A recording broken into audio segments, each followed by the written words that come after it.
Hello everybody, I'm Rusty. I want to welcome you to Island Breeze Tropicals.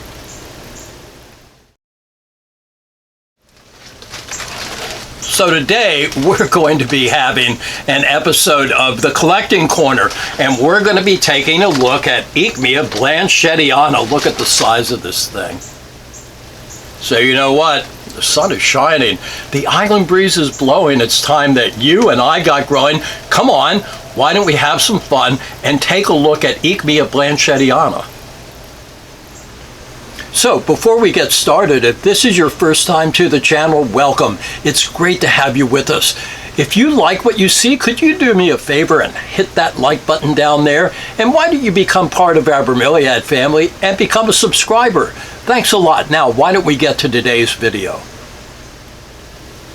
So guys, today we're going to be taking a look at, I think, maybe one of the more well-known Aechmeas, and it's called Aechmea Blanchetiana. Now, Blanchettiana is probably one of the most well-known Aechmeas, if not one of the most well-known bromeliads. And the reason is because it is so hardy in full sun.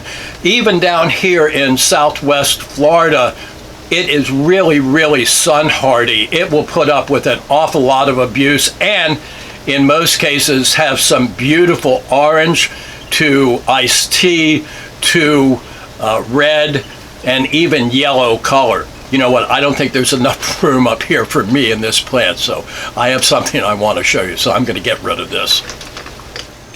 Now, Blanchettiana is a species. That means you can go somewhere in the wild, and that place would be Brazil.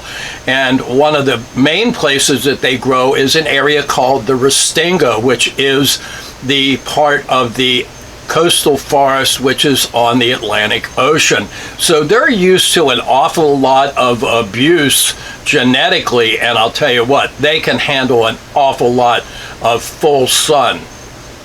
Now, one of the bonuses about having the color in Blanchettiana, and like I said before, it can go from red to orange to yellow and everything in between, and that's really dependent on the amount of light that it is in, is the inflorescence. And I'm going to hold this up here and see if I can get it in the camera. Let me come in front of the plant table, and boy, take a look at that color. Let me get out of the way. Look at that.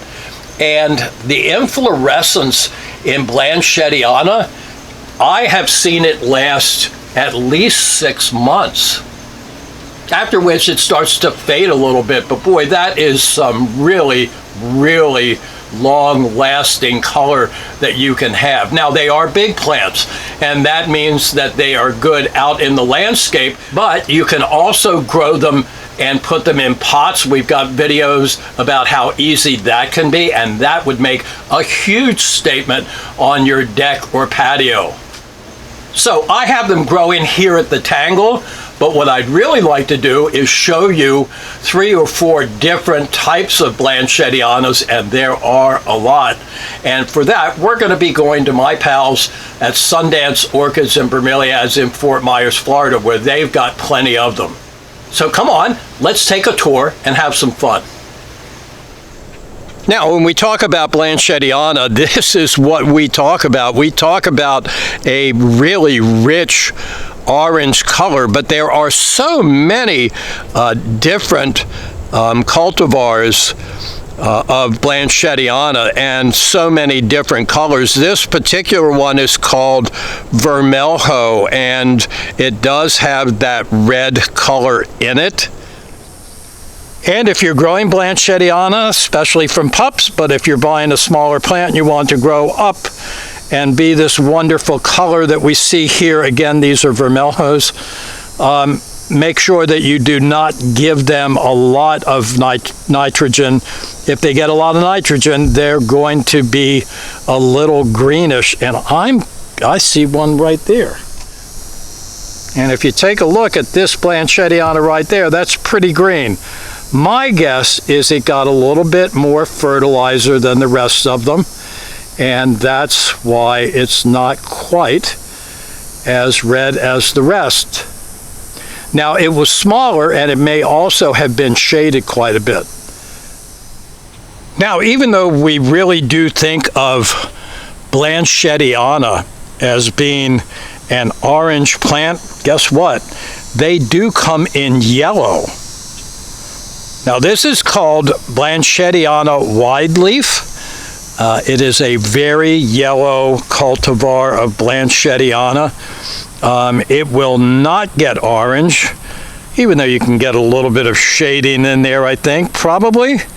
And you can see that in the sun, take a look at that, guys, they just glow. Now something else that I think you can see, and we've used these lines on the floor cloth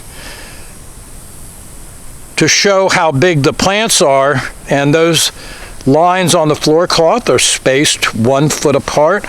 So as you can see, Blanchettiana is not a small plant. It is one of the larger Aechmeas. I wouldn't say that it's huge, but it's certainly not a mid-sized plant. In a pot, this can make quite a statement, and they are just as hardy as they can be. Blanchettiana also will come out variegated. It's not often, but this is the result. And this is another view of the Blanchettiana that is variegated. And I'm going to come right over here. And you can see that this gets a pink color to it and not a lot of orange in that variegation. This is Aechmea Red Candles, and I really like this particular cultivar of Blanchettiana. Its leaves, as you can see, are very, very skinny. Now that one's a little spread apart. I'm going to come on over here and show you one, and this is more characteristic, and this did come from Blanchettiana. This is in 30% shade, so it's in the shade house, but I can tell you from experience that these will take full sun all day long. Now this is a Blanchettiana, and it's generic, so the name tag says Blanchettiana orange, and there are, golly guys, there are so many different names for so many different Blanchettianas. This Blanchettiana really, in my estimation and experience, generally does not get a brilliant orange.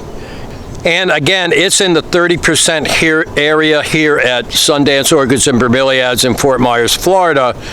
By the way, Sundance Orchids and Bromeliads is not a paid sponsor of the channel, but they let me do this and bring you some really nice specimens of Blanchettiana this morning without any interruption, and I think that is really great of them. So I want to show you something really cool, and let me see if I can bring this down here. I'm going to zoom in here, and what I'm trying to show you, I hope you can see it, is that line. Look at that. There's a horizontal line going across the leaf, and there's one on this leaf. No, guys, that's not a disease at all. Now, see down there, you can see some irregularities. That is not fungal. The leaf got probably beat up a little bit when it was growing, but take a look at that horizontal line and that horizontal line. And this is another plant right next to it. And let's come on over here. There you go, take a look at that. So this Blanchettiana and this Blanchettiana have those really weird horizontal lines. And you'll see it in other Blanchettianas too. There's a horizontal line there, right there. We're gonna come on over here and you can see one right there. And there's another and another. Okay, so I'll end the suspense. What you're looking at really is a time capsule. Now, Blanchettiana is a truly tropical bromeliad. Some of the Aechmeas are, and it grows at sea level. So it can be a little cold sensitive, but why would we have that cross hatching? Well, that leaf in December was growing down in the cup, just like we're looking at today. And let's get down in there and see if we can see it. And the water in the cup actually caused that cross-hatching on the leaf. And the water in the cup caused that cross-hatching there and that horizontal line there. And the reason is because the water was colder and there was some amount of damage done right at the water line, right in there. So you see that little tiny leaf? That's what that leaf was and this leaf was. So the takeaway, guys, is that Blanchettiana can be a little cold sensitive under certain conditions. So if you have this particular plant and you live in a non-frost free zone, well, you're going to have to make sure that you protect your plant from cold damage. Now, this is I think it's a cultivar, not a hybrid. But it is said to originate from Blanchettiana. Wow, look at that color, isn't that cool? This is called Aechmea Pinot Noir. I'm going from some information that is anecdotal, so if you know differently, I want you to put it down in the comments section, but that's what I have always heard about this. And this is stoloniferous. I have actually put this in trees up about 20 feet in the tangle.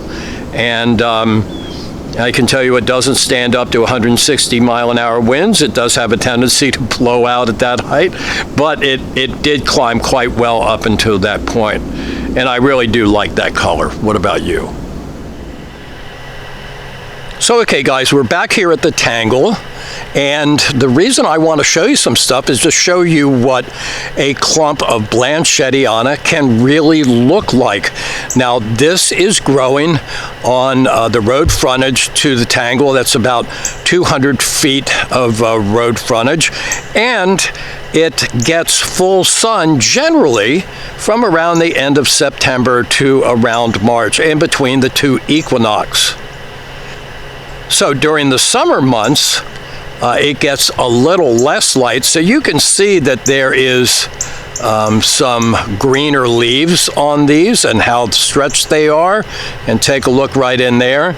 But you can get an idea for the really deep red color that this particular Blanchettiana can get, and it will start getting it again probably around end of September, beginning of October.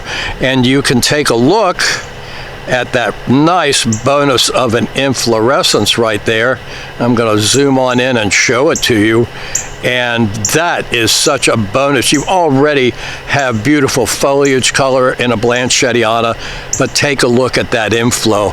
I'm going to try and get over here.